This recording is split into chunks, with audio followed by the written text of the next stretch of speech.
수십 년 만에 처음으로 이란 이슬람 공화국이 자국 영토에 대한 통제권을 잃었습니다.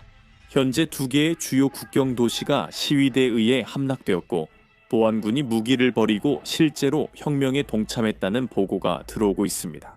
하지만 정권이 점점 힘을 잃으면서 그들의 대응은 병원에 총격을 가하고 슬픔에 잠긴 가족들을 협박하는 등 무섭도록 폭력적으로 변하고 있습니다. 이것이 이란 내부의 어두운 현실입니다.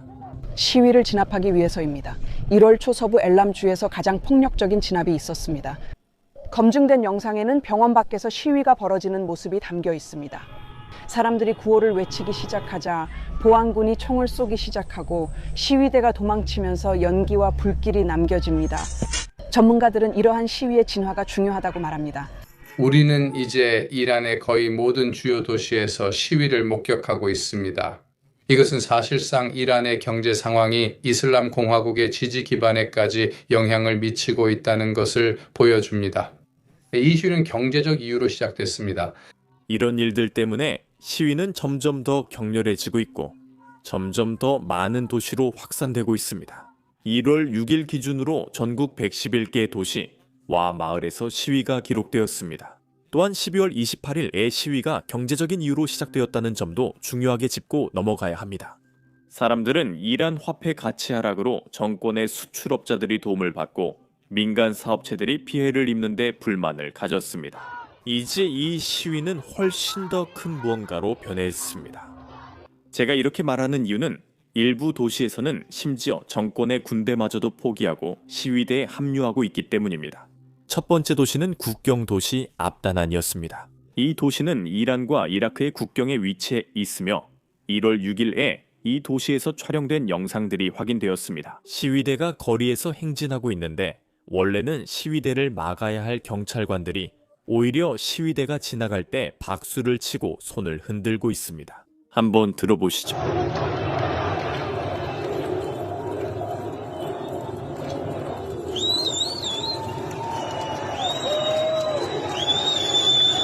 이런 이유로 많은 사람들이 그렇게 말합니다. 이 도시는 자신이 이슬람 정권의 통제에서 완전히 벗어난 첫 번째 이란 도시임을 선언했습니다. 이제 유튜브에서 시위 영상을 보여주는 것은 위험한 일입니다. 왜냐하면 유튜브가 우리 영상을 제한하는 경향이 있기 때문입니다. 그러니 가능하다면 아래 구독 버튼을 눌러 저희를 도와주세요. 정말 큰 힘이 될 겁니다. 본론으로 돌아가겠습니다. 이 소식이 전해진 직후 또 다른 도시가 이 목록에 추가되었습니다. 바로 말렉샤히라는 도시였습니다. 지도를 보시면 알 수 있듯이 이곳 역시 국경 도시이며 첫 번째 도시보다 약간 북쪽에 위치해 있습니다. 그리고 이 도시에서는 상황이 다소 폭력적으로 변한 것 같습니다. 많은 사람들이 정부 소유의 상업 단지에 몰려들었습니다. 제 생각에는 그곳이 쇼핑몰인 것 같은데 건물에 피해를 입혔지만 현장에서 아무것도 훔쳐가지 않았습니다. 즉, 이 시위는 단순한 경제 문제를 넘어서 훨씬 더 큰 무언가로 변했습니다. 그리고 사람들의 메시지는 분명합니다. 그들은 이슬람 공화국과 그와 관련된 모든 것을 거부합니다. 이제 이 두 도시 모두에 대해 흥미로운 점이 있습니다. 이곳들은 대부분 쿠르드족이 거주하고 있습니다. 쿠르디스탄 자유당에서 흥미로운 성명이 나왔습니다. 그들은 이란 정권과의 충돌에서 4명의 병사가 사망하고 8명이 부상당했다고 발표했습니다. 이란군이 시위대에게 발포하는 것을 저지하는 과정에서 벌어진 일입니다. 성명에 따르면 일부 이란 정권군도 포로로 잡혔다고 합니다. 만약 이것이 사실이라면 이는 시위가 시작된 이후 군사 세력이 이란 정권을 상대로 벌인 첫 번째 반란 행위가 됩니다. 이슬람 정권에게 이미 충분히 나쁜 상황이었는데 이번 일은 확실히 큰 전개입니다. 이라크와 시리아 국경 근처에 미 육군 델타 포스가 배치되었다는 보고도 있습니다. 그곳은 이란과 전혀 가깝지 않습니다. 이라크-이란 국경과 비교하면 이라크의 반대편에 있지만 불과 며칠 전 델타 포스가 있던 곳보다는 확실히 더 가깝습니다. 이들은 마두로를 생포했던 같은 그룹입니다. 여기서 한 가지 중요한 점을 말씀드리고 싶습니다. 이 소식은 이라크에 기반을 둔 뉴스 회사인 쿠르디스탄 24에서만 확인된 내용입니다. 다른 주요 국제 언론사나 뉴스 회사에서는 이 보도를 확인하지 않았습니다. 이 소식이 사실인지는 확실하지 않지만 며칠 내에 알게 될 것입니다. 추가 확인 전까지 이 보도를 맹신하지 말고 의심해서 받아들이시길 바랍니다. 며칠 전 큰 일이 있었고 저희가 직접 겪은 일입니다. 이란 최고 지도자인 아야톨라 하메네이가 시위가 시작된 이후 처음으로 공개 연설을 했고 놀랍지도 않게 시위자들을 진압하라고 촉구했습니다. 한번 들어보시죠. 외화 가치의 걷잡을 수 없는 상승과 그 불안정성, 계속 오르락 내리락해서 상인들이 어떻게 해야 할지 모르게 만드는 건 결코 자연스러운 일이 아닙니다. 이것은 적의 소행입니다. 중요한 점은 선동된 적 용병들이 바자르 상인들 뒤에 서서 이슬람 이란 그리고 이슬람 공화국을 반대하는 구호를 외치고 있다는 것입니다. 그리고 이슬람 공화국 반대 구호를 외치고 있습니다. 이것이 중요합니다. 이것이 중요한 점입니다. 위선자들에게 죽음을, 위선자들에게 죽음을, 위선자들에게 죽음을.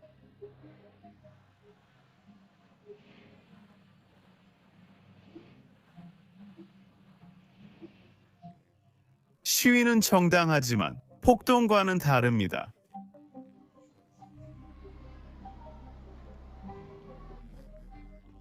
우리는 시위대와 대화 중입니다. 관계자들도 대화해야 합니다. 하지만 폭도들과는 대화할 필요가 없습니다. 폭도들은 제자리에 있어야 합니다. 푸틴이 아니라 반체제 인사들이 그래야 합니다. 이제 그들이 통화 붕괴를 적의 탓으로 돌리는 것이 다소 우스꽝스럽습니다.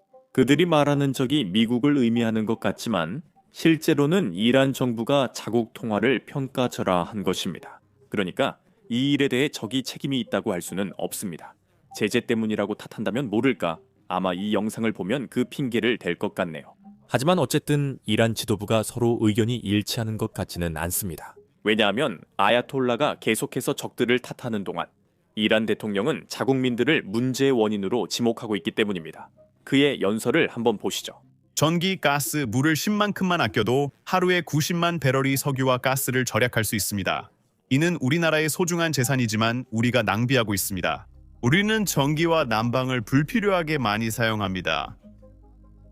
지금 저는 땀이 나서 재킷을 벗고 싶지만 규정상 그럴 수 없습니다. 여긴 이렇게 따뜻할 필요 없었어요. 온도 2도만 낮춰도 에너지를 크게 절약할 수 있는데 우리는 신경 안 쓰고 소비하다 결국 남을 비판하죠. 누가 제대로 소비하고 있고 누가 이런 식으로 자원을 소비하고 있나요? 바로 당신과 저입니다. 굳이 다른 사람을 탓할 필요 없어요. 지금 이런 발언들 때문에 사람들이 이란 정권에 질려가는 겁니다. 화면에 나오는 이 영상을 한번 보세요. 호세인 솔레이마니의 현수막이 있습니다.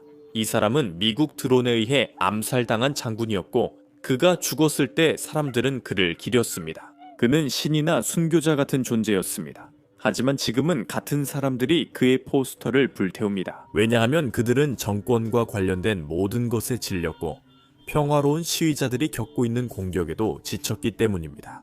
보시다시피 정부군은 이 시위자들을 너무 두려워해서 스피커로 메시지를 내보내며 모두 집에 가거나 죽으라고 말하고 있습니다. 정말 농담 아니니 한번 들어보세요.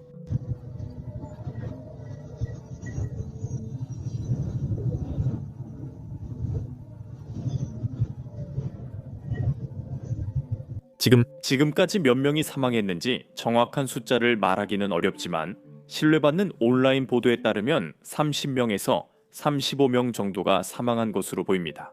이제부터가 좀 충격적인 부분입니다. 보도에 따르면 경찰관들이 자신들이 사살한 시위대의 시신을 가져가고 있는 것으로 보입니다. 그리고 나서 그들은 유가족들에게 사실상 시위자가 IRGC 소속이었다는 내용의 계약서에 서명하라고 협박하고 있습니다. 그래서 정권 측에서는 가족들이 이에 동의해야 하고 공개 장례식이 아닌 비공개 매장에 동의해야 합니다. 그리고 이 모든 것에 동의해야만 시신을 돌려받을 수 있습니다. 만약 동의하지 않으면 사랑하는 이의 시신을 돌려받지 못하게 됩니다. 정부가 이렇게 하는 이유는 많은 장례식이 실제로 시위를 더욱 부추기고 있기 때문입니다. 사람들이 정부가 경제 문제에 대해 평화롭게 시위하는 시위자들을 죽이고 있다는 사실을 알게 되면 국민들은 더 분노하게 되고 결국 폭력적으로 변하게 됩니다. 이것을 한번 보세요. 오늘 말릭샤이 거리에서 폭력이 발생했습니다. 주말에 그곳에서 사망한 일부 사람들의 장례식 이후에 발생한 일입니다. 하지만 장례식이 진행되는 동안 애도의 소리는 이것으로 대체되었습니다. 이런 마을들은 수년간 경제적으로 소외되어 왔지만 여전히 이렇게 많은 사람들이 무언가가 배송된다고 외치는 소리를 들을 거라고 예상할 만한 곳은 아닙니다. 이제 군부의 강경 진압에도 불구하고 이란 국민들은 계속해서 거리로 나가 시위대에 합류하고 있습니다. 많은 사람들이 이것이 생사와 직결된 문제라고 믿기 때문입니다. 그들은 더는 예전 방식으로 살 수 없어 변화를 위해 거리로 나가야 한다고 생각합니다. 이란 시위대 중 신원을 숨긴 일부와의 인터뷰를 들어보겠습니다. 그들은 메시지를 전했습니다. 제 회사가 점점 작아졌고 결국 문을 닫아야 했어요. 수입은 줄고 빚은 늘었고 모든 것이 훨씬 더 비싸졌어요. 오늘날 시위대의 분노는 정당해요. 사람들은 빵조차 살 여유가 없으니까요. 저는 시위가 계속될 거라 믿어요. 이는 배고픈 사람들의 혁명이기 때문이에요.